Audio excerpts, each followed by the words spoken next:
ایک عظیم شہر کے کنارے ایک دریا بہتا تھا۔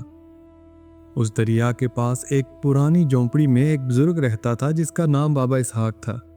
بابا اسحاق کی کمر جھکی ہوئی تھی اور چہرے پر وقت کی گہری لکیریں تھیں اور ان کی آنکھوں میں دریا جیسی خاموشی تھی۔ بابا اسحاق کے پاس نہ کوئی اولاد تھی اور نہ ہی کوئی رشتہ دار تھا۔ ان کا اکیلا ساتھی ان کا ایک بوڑھا کتا تھا جس کا نام انہوں نے شیرو رکھا تھا۔ شیرو اب نہ تو دوڑ سکتا تھا اور نہ ہی شکار کر سکتا تھا، مگر وہ ہر وقت بابا کے قدموں میں بیٹھا رہتا تھا۔ شہر کے لوگ اکثر ان کا مذاق اڑاتے تھے اور کہتے تھے کہ ایک بوڑھا آدمی اور ایک بیکار کتا، یہ دونوں دنیا پر بوجھ بنے ہیں۔ بابا اسحاق کے پاس ایک پرانی لکڑی کی کشتی تھی۔ وہ دریا سے مچھلیاں پکڑ کر اپنا گزارا کرتے تھے۔ ایک رات بہت زور کا طوفان آیا اور دریا کی لہروں نے ان کی کشتی کو توڑ کر رکھ دیا۔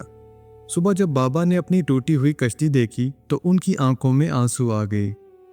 ان کے پاس اتنے پیسے نہیں تھے کہ وہ نئی کشتی خرید سکیں۔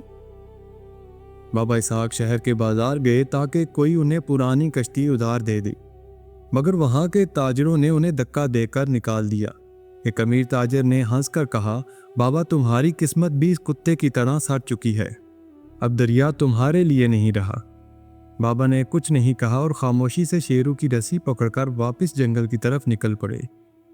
واپسی پر شیرو نے اچانک عام راستہ چھوڑ دیا اور دریا کے اس حصے کی طرف بھاگنے لگا جہاں جھاڑیاں اور پرانے درخت تھے۔ بابا اسحاق اسے روکتے رہے مگر شیرو نے ان کا پلو پکڑ کر کھینچنا شروع کر دیا۔ جب بابا جھاڑیوں کے پیچھے پہنچے تو وہاں ایک پرانی پتھر کی کشتی دبی ہوئی تھی جو صدیوں پرانی لگ رہی تھی۔ بابا اسحاق نے جب اس کشتی کو چھوا تو ان کے جسم میں عجیب سی تھرتھراہٹ دوڑ گئی۔ بابا اسحاق جھاڑیوں کے پیچھے کھڑی اس عجیب و غریب کشتی کو دیکھ کر دنگ رہ گئے۔ وہ لکڑی کی نہیں بلکہ سفید چمکدار پتھر سے بنی ہوئی تھی جس پر پرانے زمانے کی زبان میں کچھ نشان کھدے ہوئے تھے۔ بابا اسحاق نے سوچا کہ شاید کوئی پرانی نشانی ہے۔ انہوں نے کوشش کی کہ اسے دریا تک لے جائیں، مگر وہ پتھر اتنا بھاری تھا کہ ہلا بھی نہیں۔ بابا شہر گئے اور لوگوں سے مدد مانگی، مگر لوگ ان پر ہنسنے لگے۔ ایک تاجر نے کہا، بابا دماغ ٹھیک ہے تمہارا، پتھر کبھی پانی پر تیرا ہے، جا کر اپنا علاج کراؤ اس کتے کا بھی۔ بابا خاموشی سے واپس آ گئے، مگر بابا نے ہمت نہیں ہاری۔ انہوں نے رسی لی اور اپنے زخمی ہاتھوں سے اس پتھر کو کھینچنا شروع کر دیا۔ شیرو بھی اپنے دانتوں سے رسی پکڑ کر زور لگانے لگا۔ رات ڈر رہی تھی اور بابا کے ہاتھوں سے خون بہہ رہا تھا، مگر ان کا یقین کمزور نہیں ہوا۔ انہوں نے دل میں کہا، یا اللہ، یہ راستہ تو نے ہی دکھایا ہے اور تو ہی مدد فرمائے گا۔ اچانک دریا میں ایک اونچی لہر اٹھی اور کشتی کے پاس آ گئی۔ جیسے ہی پانی نے اس پتھر کو چھوا وہ روئی کی طرح ہلکا ہو گیا۔ بابا اسحاق حیران رہ گئے۔ وہ کشتی پانی پر ایسے تیرنے لگی جیسے ہوا میں پرندہ۔ بابا اسحاق کشتی میں بیٹھے اور دیکھا کہ اس میں نہ تو کوئی چپو ہے اور نہ ہی کوئی پردہ تھا۔ کشتی خود بخود دریا کے اس راستے پر چل نکلی جہاں کوئی مچھیرا بھی جانے سے ڈرتا تھا۔ اچانک دریا کے بیچ سے ایک عجیب سی روشنی نکلی اور نیچے سے کوئی سایہ گزرا۔ بابا نے پیچھے مڑ کر دیکھا تو شہر کی روشنیاں غائب ہو چکی تھی۔